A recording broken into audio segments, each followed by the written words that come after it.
It was a stormy, bone-chilling night when Emma, a young historian with an insatiable curiosity for the unexplained, arrived at Hollow Manor. The mansion loomed at the outskirts of a small New England town, its jagged silhouette barely visible through sheets of torrential rain and whipping wind.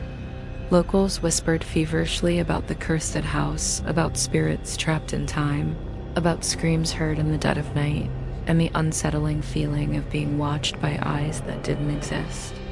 But Emma, armed with notebooks, flashlights, and an academic resolve, dismissed these warnings as superstition.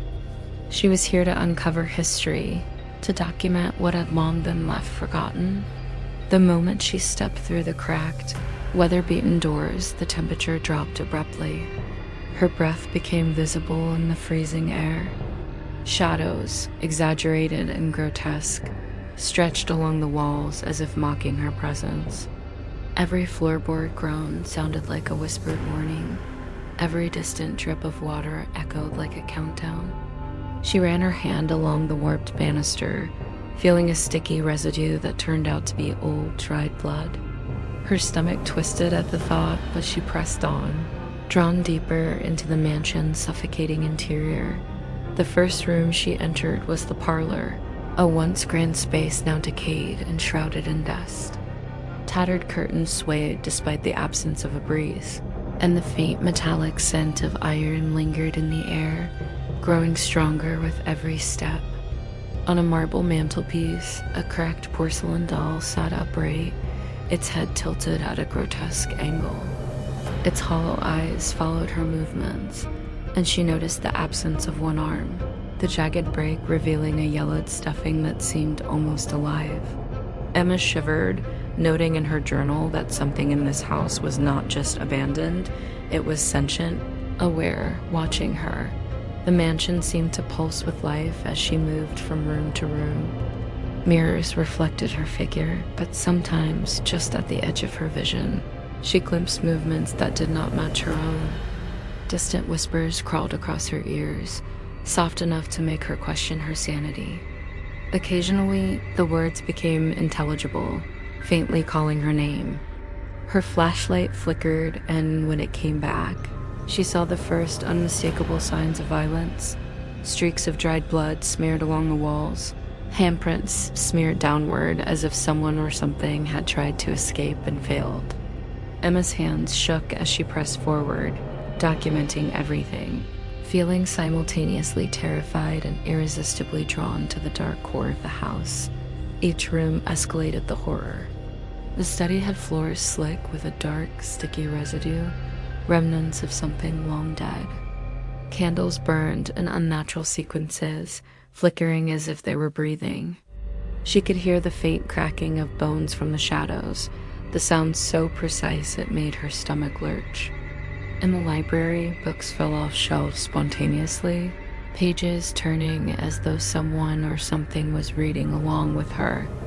Faded sketches of grotesque figures stared from the pages, depicting rituals involving mutilation, bloodletting, and incantations meant to summon something beyond human comprehension. Emma's heart pounded as she realized the original owner had not been merely eccentric. He had been obsessed with bridging the gap between the living and the dead, and the remnants of his obsession still clung to the mansion like a disease. Moving to the hallway, Emma's flashlight illuminated more horrifying details.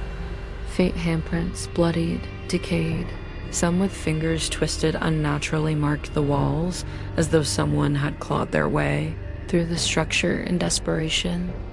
Every sound she made echoed back, distorted, as if the mansion were mimicking her, mocking her intrusion. The shadows seemed to thicken with every step, dark shapes writhing just out of clear view. She felt eyes on her from every direction, unseen but undeniable, cold and hungry. Eventually, her exploration led her to the basement door, a warped slab of oak that groaned in protest as she pushed it open. The air was colder here, suffocating, with the unmistakable stench of decay so strong it made her gag. Her flashlight caught glimpses of skeletal fragments embedded in the dirt-strewn floor and dark stains of what could only be old. Congealed blood, She hesitated, taking a deep breath, but her academic curiosity overpowered the instinct to flee. She descended the stairs carefully, each step a bone-rattling protest, feeling as though the darkness itself was pressing in on her from all sides. In the basement, she discovered narrow stone corridors, ancient and carved with strange symbols that seemed to pulse faintly under the flashlight's beam. The air was thick, almost viscous, and each breath made her lungs ache. She felt drawn deeper, guided by some invisible force, or perhaps the house itself. The walls bore scratches, claw marks, and dark stains, as if countless lives had ended here, forgotten and left to rot. Emma's journal shook in her hands as she recorded the details, her writing barely legible through trembling fingers. As she turned a corner, she felt a brush of movement against her leg, a cold, wet sensation, and jumped back, shining her light into the darkness. There was nothing visible, yet the sense of being followed, stalked, persisted. The whispers became louder, more urgent, almost pleading. Her rational mind fought to maintain control, insisting these were echoes, drafts, figments of exhaustion. But deep down, she knew better. Hollow Manor was alive, aware, and it was beginning to claim her attention, her focus, her very sanity. By the time Emma reached the far end of the basement, the oppressive presence had grown unbearable. Every step seemed to echo across centuries of suffering. Every shadow thickened into impossible shapes that twisted when she looked directly at them. Her pulse raced, her body screaming to turn back, but she felt compelled to continue, drawn to the heart of the mansion's dark secret. And as she stood before the first hint of the ancient altar, a mere glimpse through an arched doorway, the whispers rose to a crescendo, promising horrors that were just beginning to unveil themselves. The storm outside intensified, rain hammering the roof like nails, and for a moment the house fell silent. But Emma knew this silence was not peace. It was anticipation. The true terror was waiting just beyond the threshold, patient, hungry, and eternal. She had stepped into Hollow Manor fully, and there would be no turning back. The basement was a suffocating labyrinth of stone corridors, cold and unwelcoming, every step echoing against the ancient walls. Emma's flashlight trembled in her grip as she moved forward, each flicker revealing rotting remains and smeared blood along the walls. The air was heavy, a mix of iron, decay, and something far fouler that made her stomach churn. Her heart raced as she realized the basement was no longer just abandoned. It was alive with the echoes of death. At the end of a narrow hallway, she discovered the ancient altar. Faded symbols were carved into the stone floor in a pattern that pulsed faintly, almost like it had a heartbeat of its own. Dark stains of old blood had congealed around the edges, and bones, some human, some unidentifiable, were scattered like grotesque offerings. Emma's hands shook violently as she reached toward the inscriptions, her rational mind screaming to leave, but curiosity anchored her in place. She read the words aloud, the syllables curling through the cold air like smoke. Immediately, the shadows convulsed. Shapes that should not have existed twisted and writhed, gnawed faces leering from the darkness, clawed hands stretching toward her.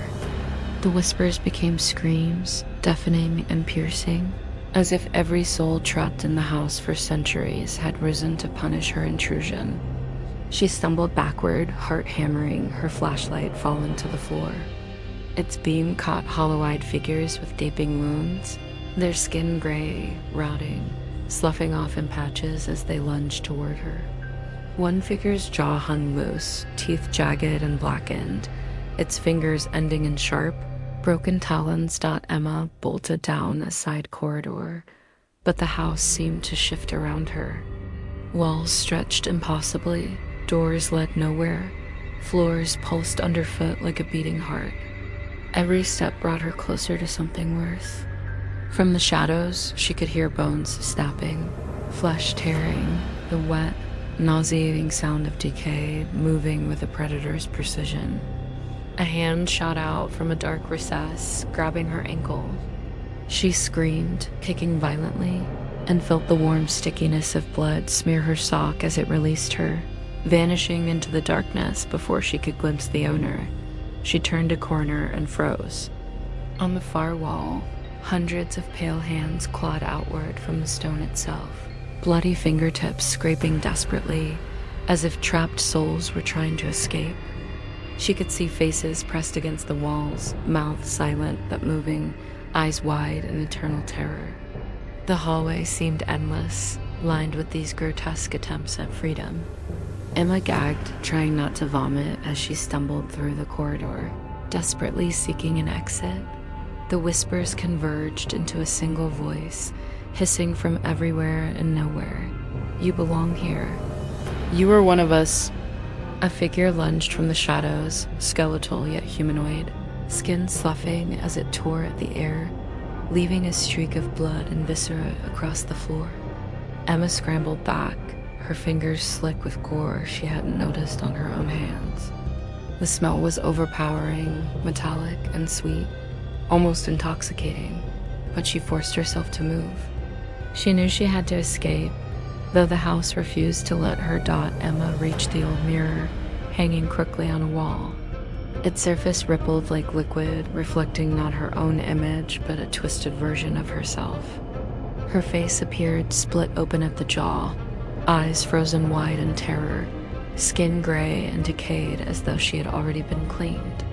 Behind her reflection, movement hollow-eyed figures emerging from the glass itself, their hands reaching out, dripping with blackened blood.